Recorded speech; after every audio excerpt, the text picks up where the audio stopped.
24 ঘন্টার ভিতরে যতগুলো দোয়া কবুলের সময় আছে, যতগুলো সোনালী সময় আছে, যতগুলো মূল্যবান সময় আছে, এর মধ্যে সবচেয়ে গুরুত্বপূর্ণ হলো এই 5 নম্বরটা। সেটা হলো ভোর রাত, তাহাজ্জুদের সময়, রাতের শেষ ভাগ, শেষ তৃতীয়াংশ বলতে পারেন, 3 ভাগ করলে শেষ ভাগ, বা ঘুম থেকে ওঠার পর একেবারে ফজরের আজানের আগ পর্যন্ত রাতের শেষের দিকের এই সময়টা, এটা হলো সবচেয়ে মূল্যবান সোনালী সময় ইমানদারের জন্য।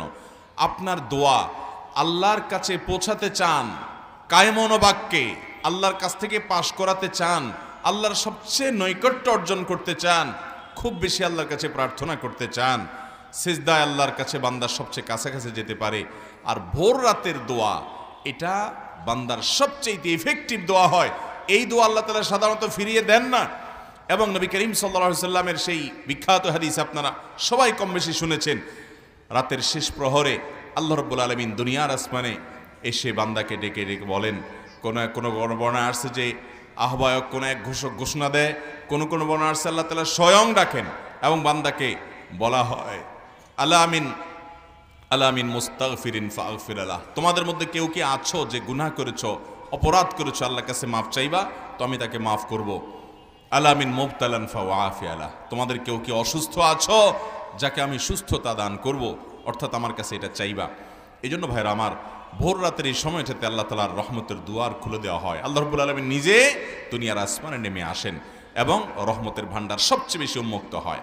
ডক্টর খন্দকার আব্দুল্লাহ জাহাঙ্গীর রহমাল্লাহর একটি ঘটনা, তিনি কোনো একটা পাবলিক প্রোগ্রামে বলেছিলেন যে কোন এক আল্লাহর বান্দা তার জীবনে এমন একটা জটিল সমস্যায় পড়েছেন, পাওনা দেনা সংক্রান্ত একটা বিষয়ে, যে কোনোভাবে সেটা থেকে তিনি সমস্যা থেকে সমাধান করার পথ তিনি খুঁজে পাচ্ছিলেন না, উদ্ধারের কোনো পথ খুঁজে পাচ্ছিলেন না, এবং তিনি সকল আশার বাতিগুলো সব দেখলেন নিভে গেল এক এক করে, কোনো পথ আর তার সামনে খোলা নেই। তখন তিনি স্যার রাহিমাহুল্লাহর কাছে এসে বলেছেন যে আমাকে কোনো একটা আমল, কিছু একটা শিখাইয়ে দেন।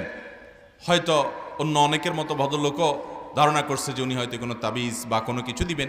স্যার রাহিমাহুল্লাহ বললেন যে তুমি ভাই ভোর রাতে গিয়ে আল্লাহ রাব্বুল আলামিনের কাছে 2 রাকাত 4 রাকাত তাহাজ্জুদের নামাজ পড়ে হাত তুলে কায় মনোবাক্যে দোয়া করবে, চোখের পানি ফেলে আল্লাহর সাথে তোমার মনের দুঃখগুলোকে খুলে খুলে বলবে, লম্বা সময় ধরে বলতে থাকবে, নিয়মিত এরকম প্রতিদিন বলতে থাকবে।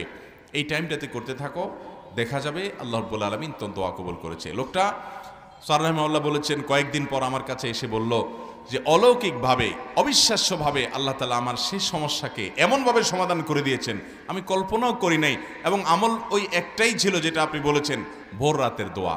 এই জন্য ভাইরা, আল্লাহর কাছ থেকে কোনো কিছুকে মঞ্জুর করার জন্য ভোর রাতের দোয়ার কোনো বিকল্প। এই জন্য শয়তান দেখবেন সন্ধ্যা রাত্রে আপনাকে ঘুমাইতে দিবে না, এসার পরে বলবে যে একটু মোবাইল টিপ, একটু ফেসবুক দেখ, একটু ইউটিউবে যে ওয়াজ শুন, এ সমস্ত বলে আপনাকে